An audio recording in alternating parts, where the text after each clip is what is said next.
किसानों से कल हुई बातचीत पर गृह मंत्री अमित शाह की कृषि मंत्री नरेंद्र तोमर और पीयूष गोयल के साथ बैठक। केंद्रीय मंत्री रविशंकर प्रसाद का बड़ा ऐलान, कहा किसानों के पास जो नए विकल्प हैं उन्हें भी बिल में जोड़ेंगे, किसान जरूरी नहीं है कृषि कानून। दिल्ली और आसपास के लोगों के लिए राहत की खबर, किसानों ने दिल्ली नोएडा बॉर्डर पर एक तरफ से रास्ता खोला, महामाया फ्लाईओवर भी दोनों तरफ से खुला। किसानों को लेकर नोएडा प्रशासन का बड़ा फैसला, अलग अलग जगहों से आए किसानों को डॉक्टर अंबेडकर मेमोरियल पार्क में किया गया शिफ्ट। दिल्ली में बढ़े फल और सब्जियों के दाम, किसान प्रदर्शन के चलते बॉर्डर हैं बंद, दिल्ली में नहीं पहुंच पा रहा जरूरी सामान। आज दिल्ली जाएंगे छत्तीसगढ़ मुख्यमंत्री भूपेश बघेल, सीएम रात 9 बजे रायपुर से दिल्ली के लिए होंगे रवाना, निगम मंडल की दूसरी लिस्ट लेकर जाएंगे दिल्ली। सीएम भूपेश बघेल के दुर्ग दौरा, आईआईटी के सुपर स्ट्रक्चर भवन का किया भूमि पूजन। सुदूर अंचल के छात्रों का निजी मेडिकल कॉलेजों में सरकार कराएगी प्रवेश, सीएम ने जिला प्रशासन को आवश्यक कार्रवाई के दिए निर्देश। इंदौर के थानों के औचक निरीक्षण पर निकले आईजी योगेश देशमुख, पवन कुआ और कनाडिया थाने में मिली गड़बड़ी, थाना प्रभारियों को किया लाइन अटैच।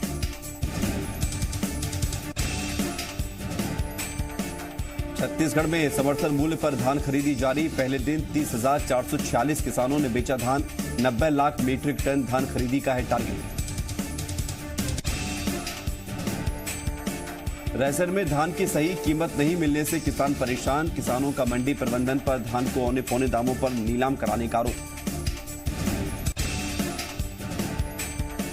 दिल्ली में चल रहे किसानों के आंदोलन को मध्य प्रदेश के किसानों का भी समर्थन, कृषि बिल के विरोध में आज दिल्ली कूच करेंगे किसान। ग्वालियर में मिलावटखोरी की शिकायत पर कार्रवाई जारी, प्रशासन और खाद्य विभाग ने मारा तेल फैक्ट्री पर छापा। गौ संवर्धन की दिशा में बड़ा कदम, मध्य प्रदेश की रजिस्टर्ड गौशाला में दान देने पर मिलेगी आयकर में छूट, ऑनलाइन भी दान कर सकते हैं लोग। छत्तीसगढ़ में पुलिस जवानों की आत्महत्या पर गृह मंत्री ताम्रध्वज साहू ने पुलिस जवानों को तनाव मुक्त होकर काम करने की दी सलाह। छत्तीसगढ़ के मुंगेली जिले के रहने वाले स्वप्निल ने दिया 20 रुपए के सिक्के का कॉन्सेप्ट, दृष्टि बाधित लोगों की सुविधा को ध्यान में रखकर तैयार किया सिक्के का डिजाइन। मध्य प्रदेश में कोरोना के खिलाफ लड़ाई लड़ने वाले स्वास्थ्य कर्मचारियों का रविंद्र भवन के सामने धरना, कर्मचारियों ने संविदा पर नौकरी देने की मांग की। छत्तीसगढ़ में पिछले 24 घंटे में मिले कोरोना के 1893 नए मरीज, कोरोना संक्रमण से 31 लोगों की मौत। मध्य प्रदेश में 8 महीने बाद इस सप्ताह से शुरू होंगी मेडिकल कॉलेजों की क्लास, कोरोना टेस्ट के बाद ही क्लास में बैठ सकेंगे मेडिकल स्टूडेंट। बलरामपुर में जांच में तत्कालीन जनपद पंचायत सीईओ पाए गए दोषी, मजदूरी का भुगतान नहीं होने पर ग्रामीणों ने विजयनगर चौकी में की थी लिखित शिकायत। सागर जिले के जरुआखेड़ा कस्बे में बने देवस्थान में मुर्गों को मिलता है अभय दान, यहां मुर्गों को नहीं पहुंचाया जाता कोई नुकसान।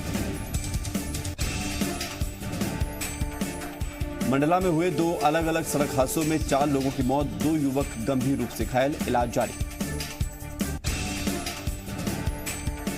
शिवपुरी में डकैत गिरोह से हुई मुठभेड़ में पुलिस ने एक डकैत को किया गिरफ्तार, एसपी राजेश सिंह चंदेल ने की पुष्टि।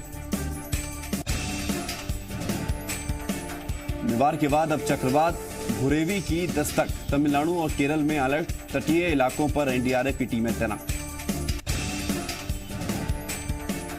मौसम विभाग के मुताबिक समुद्र में उठ सकती है ऊंची लहरें।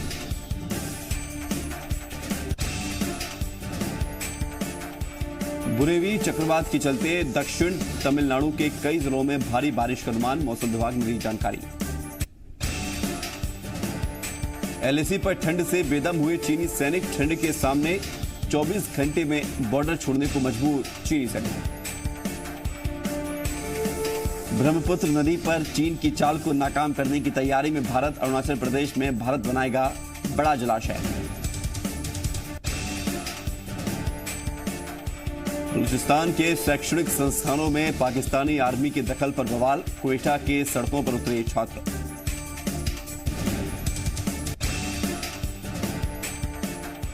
बाटा इंडिया के सीईओ संदीप कटारिया बने बाटा इंटरनेशनल के सीईओ। 126 साल में पहली बार भारतीय बना बाटा का इंटरनेशनल सीईओ।